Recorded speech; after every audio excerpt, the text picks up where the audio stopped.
2027 world cup விளையாட எனக்கு ஆசை இருக்குது. ஆனால் செலக்ட் பண்ணுறதும் பண்ணாததும் என் கையில் கிடையாது.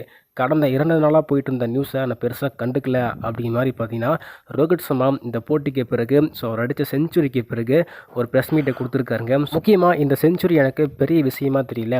அதாவது எதுக்கு 2 நாளாக இப்படி வதந்தி பரவிச்சு அப்படின்னு எனக்குமே தெரியல அப்படிங்கிற மாதிரி முழுக்க 2 நாள் நடந்தது என்ன அப்படிங்கிறது தெளிவாக பேசியிருக்காருங்க. அது மட்டும் இல்லாமல் கடைசி மற்றும் 3வது ஒரு நாள் போட்டியில் இந்தியா என்ன பண்ணாங்க அப்படிங்கிறத தெளிவாக ஹைலைட்ஸ் பார்த்தலாம். வீடியோவை கொஞ்சம் கூட ஸ்கிப் பண்ணாமல் பாருங்கள். அப்போ தான் நான் சொல்ல வர கருத்து தெளிவாக புரியும். நம்ம சேனலுக்கு புதுசாக வந்தீங்க அப்படின்னா சப்ஸ்கிரைப் மட்டும் பண்ணிக்கோங்க. அப்படி பண்ணுறீங்க அப்படின்னா பக்கத்தில் இருக்க பெல் ஐகான் நோட்டிஃபிகேஷன் நிறைய பேர் சப்ஸ்கிரைப் பண்ணால் பார்த்துட்டீங்க, சப்ஸ்கிரைப் பண்ணிட்டு பாருங்கள். நிறைய பேர் லைக் பண்ணால் பார்த்துட்டீங்க, லைக் பண்ணிட்டு பாருங்கள். நீங்கள் பண்ணுற ஒவ்வொரு லைக்குமே எனக்கு மிகப்பெரிய மோட்டிவேஷன். லைக் பண்ணிட்டு பாருங்கள். அதாவது 3வது ஒரு நாள் போட்டி இன்றைக்கி விளையாடுறாங்க. இந்த ஒரு போட்டியில் இந்தியா இன்றைக்கி வாழ்வா சாவா அப்படிங்கிற போட்டி தான். ஏன்னா இந்தியா முதல் போட்டியில் வெற்றி பெற்றிருந்தாங்க. 2வது போட்டியில் இங்கிலாந்து அணி அபார வெற்றி அடைஞ்சிருந்தாங்க. அதனால் இந்த ஒரு போட்டி லார்ட்ஸ் மைதானத்தில் இந்தியா என்ன பண்ண போகிறாங்க அப்படின்னு வெயிட் பண்ணி காத்திருந்தோம். குறிப்பாக சொல்லப்போனால் இந்த போட்டியில் வெற்றி மட்டும் கிடையாது, இன்றைக்கி ரோஹித் சர்மாவோட அந்த ஒரு அடி எப்படி இருக்க போகுது அப்படிங்கிறத ஒரு வெயிட்டிங்கே. அதுக்காக தான் எல்லா மக்களும் வெயிட் பண்ணி பார்த்துட்டு இருந்தோம். இந்த மேட்ச் இந்தியா தோல்வியே வெற்றியா அப்படின்னு நாங்கள் பார்க்கல. ஸோ இந்த ஒரு போட்டியில் ரோஹித் சர்மா எவ்வளோ அடிப்பார் அப்படிங்கிறத எல்லாமே வாட்ச் பண்ணாங்க. ஏன்னா இது விளையாட போகிற கடைசி ஒரு நாள் போட்டி அப்படிங்கிற மாதிரி நியூஸ் 2 நாளாக பரவிட்டு இருந்துச்சு. அதுக்கேற்ற போல் ஸோ பிசிஓ செக்ரட்டரி கடைசி போட்டி கிடையாது, அவர் கண்டினியூ பண்ணுவார் அப்படிங்கிற மாதிரி சொல்லியிருந்தார். ஆனால் மீண்டும் ஒரு சர்ச்சை பரவிட்டு இருந்துச்சு, ரோஹித் சர்மா என்ன பண்ண போகிறார் அப்படின்ட்டு. ஆனால் இந்த போட்டியில் ஒரு வெறித்தனமான ஒரு கம்பேக்கை கொடுத்துருக்காருங்க. இன்றைக்கி முதல்ல டாஸை வெற்றி பெற்ற இங்கிலாந்து அணி முதல்ல பேட்டிங் பண்ணியிருந்தாங்க. ஸோ பேட்டிங் நல்லாவே ப்ளே பண்ணாங்க. ஸோ டாஸை வெற்றி பெற்றோன்னா பேட்டிங் தான் பண்ணாங்க. இன்னும் அந்த பிச் கண்டிஷன் ஃபஸ்ட் பேட்டிங்க்கு ரொம்ப ஆப்டாக இருந்துச்சு. தொடக்கத்தில் பேட்டிங் கிளம்புறீங்க பென் டக்கெட் மற்றும் ஜேக்கப் பெத்தல் 2 பேருமே செம்மையாக பேட்டிங் ப்ளே பண்ணாங்க. கிட்டத்தட்ட 30 ஓவர் வரையும் 2 பேருமே அவுட்டே ஆகலைங்க.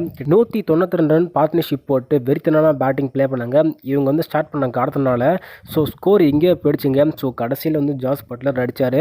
முக்கியமாக ஜோ ரூட்டும் செம்மையாக ப்ளே பண்ணார். ஸோ இவங்க எல்லாரும் ப்ளே பண்ண காரணத்தினால பென் டக்கெட் ஒரு செஞ்சுரி போட்டாங்க. ஒரு மிகப்பெரிய செஞ்சுரி, 141 ரன் அடிச்சிருந்தார். ஸோ ஜேக்கப் பெத்தலும் செஞ்சுரி மிஸ் பண்ணியிருப்பார். இருந்தாலுமே இந்த ஒரு ஸ்கோர் மிகப்பெரிய ஒரு ஸ்கோர் பதிவு பண்ணிட்டாங்க. ஸோ 388 ஒரு ஸ்கோரை பதிவு பண்ணாங்க. 389 அடித்தா தான் வெற்றி அப்படிங்கிற மாதிரி இந்தியா களமிறங்கியிருந்தாங்க. இந்த போட்டியில் எதிர்பார்ப்பு அப்படிங்கிறது ரோஹித் சர்மா மேலே தான். எல்லாரோட கண்ணுமே அங்கே தான் இருந்துச்சு. இன்றைக்கி என்ன பண்ண போகிறாரு, ப்ரெஷராக இருக்கார். ஸோ இந்த போட்டியில் என்ன பண்ண போகிறாரு அப்படிங்கிற ஒரு கேள்வியே. ஆனால் இன்றைக்கி ஒரு தரமான அதிரடியை கொடுத்தாருங்க. தொடக்கத்தில் பொறுமையாக விளையாண்டுருந்தார். ஒரு பக்கம் ரோஹித் சர்மா பொறுமையாக ப்ளே பண்ணாலும் மறுபக்கம் நம்ம சுக்மன் கில் இருக்கார் இல்லையா, இன்றைக்கி அதிரடியாக விளையாண்டாருங்க. செஞ்சுரி இவரையும் மிஸ் பண்ணியிருப்பார். கிட்டத்தட்ட 80 ரன் பக்கமாக அடிச்சிருப்பார். அவர் அவுட் ஆனால் என்ன நான் இருக்கேன் அப்படிங்கிற மாதிரி பார்த்தா இன்றைக்கி ரோஹித் சர்மா ஒரு டீசெண்டாக செஞ்சுரியை பதிவு பண்ணாருங்க. 138 ரன்னுக்கு ஆட்டம் இழந்தார். அதிரடியாக விளையாண்டார். ஒரு கட்டத்தில் அவர் ஹாம்ஸ்ட்ரிங் ஏற்பட்டுருச்சு, காலை பிடிச்சிக்கிட்டே போயிட்டு இருந்தார். அதனால் அதிரடிக்கு போயிட்டாருங்க. கண்டிப்பாக செஞ்சுரியில் ப்ளே பண்ணியிருந்தா அவர் வேறு லெவலில் ப்ளே பண்ணியிருப்பார். இன்றைக்கி அதிரடியாக விளையாண்டு தான் இந்த அளவுக்கு அவுட் ஆகிருக்காரு 138. கண்டிப்பாக இன்னும் கொஞ்சம் நேரம் ப்ளே பண்ணியிருந்தால் மேட்சே மாற்றி விட்டுருப்பாரு. இருந்தாலுமே விராட் கோலியும் நல்லா டீசெண்டாக விளையாண்டாருங்க. இன்றைக்கி செஞ்சுரி மிஸ் பண்ணிட்டாருங்க. 74 ரன் அடித்து செஞ்சுரி மிஸ் பண்ணியிருக்காரு. கிட்டத்தட்ட சுக்மன் கில்லும் மிஸ் பண்ணார், விராட் கோலியும் மிஸ் பண்ணியிருக்காரு. ஸோ ரோஹித் சர்மா மட்டும் அவுட் ஆகலை அப்படின்னா மேட்ச் கொண்டு போயிருக்கலாம்.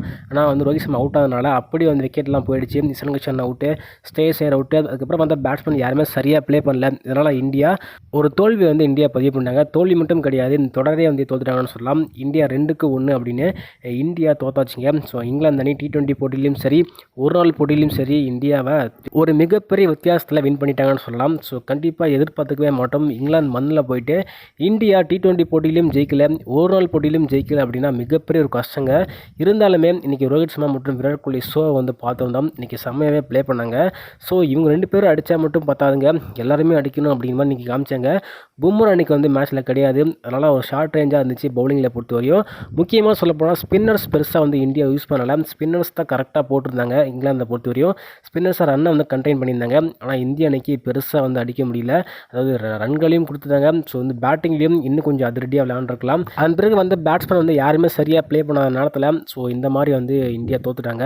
ஸோ இந்த தோல்விக்கு பிறகு ரோஹித் சர்மா என்ன பேசுகிறார் அப்படின்னா, அதாவது 2027 உலகக்கோப்பையில் எனக்கு கண்டிப்பாக இடம் வேணும், நான் விளையாட ஆசைப்பட்றேன். இருந்தாலுமே இது என் கையில் கிடையாது, செலக்டர்ஸ் கையில் தான் ஃபுல் அண்ட் ஃபுல் எல்லாமே இருக்குது, நான் போயிட்டு சொல்ல முடியாது. கண்டிப்பாக நான் என்னோடய வாய்ப்பை கொடுத்தா என்னோடய பெஸ்ட்டை நான் பண்ணி கொடுப்பேன் அப்படிங்கிற மாதிரி சொல்லியிருக்காருங்க. என்னோட கனவே வேர்ல்டு கப்பை வின் பண்ணி கொடுக்கணும், அதனால் கண்டிப்பாக இந்திய அணிக்கு நான் என்ன வேணால் பண்ண காத்திருக்கேன் அப்படிங்கிற மாதிரி சொல்லியிருக்காருங்க. இப்படியே மட்டும் பிளேயரை கடந்த 2 நாளாக ஸோ ரூமர்ஸை பரவி ரிட்டைர்மெண்ட் கொடுங்க அப்படிங்கிற மாதிரி நிறைய ஒரு ரூமர்ஸை பரவானாங்க. ரோஹித் சர்மாவை இப்போ தெளிவான ஒரு ஸ்டேட்மெண்ட்டை கொடுத்துருக்காரு. நான் வந்து ரிட்டையர் ஆக போகிறது இல்லை, அவங்களாம் எனக்கு தூக்குனா தூக்கட்டும், நான் வந்து வாண்டடாக போய் ரிட்டைர்மெண்ட் வந்து ஆக மாட்டேன் அப்படிங்கிற மாதிரி சொல்லிட்டாருங்க. இதுக்கப்புறம் என்னங்க வேணும், ரோஹித் சர்மா செஞ்சுரியும் வந்து பதிவு பண்ணிட்டாரு. செஞ்சுரியும் தாண்டி 138 ரன்னையும் பதிவு பண்ணியிருக்காருங்க. ஸோ கண்டிப்பாக செம்மையாக பேட்டிங் ப்ளே பண்ணியிருக்காரு. இதுக்கப்புறம் வந்து தூக்கணும் அப்படின்னா ரொம்பவே கஷ்டம். ரோஹித் சர்மாவுக்கு அடுத்த வாய்ப்பு வந்து கொடுக்க போகிறாங்க. அந்த வாய்ப்பு மட்டும் கிடையாது, 2027 உலகக்கோப்பை வந்து ப்ளே பண்ண போகிறாரு அப்படிங்கிற மாதிரி சொல்லிட்டாங்க. இதை பற்றி நீங்கள் நினைக்கிறீங்க? கற்றுக்குள்ள போடுங்க.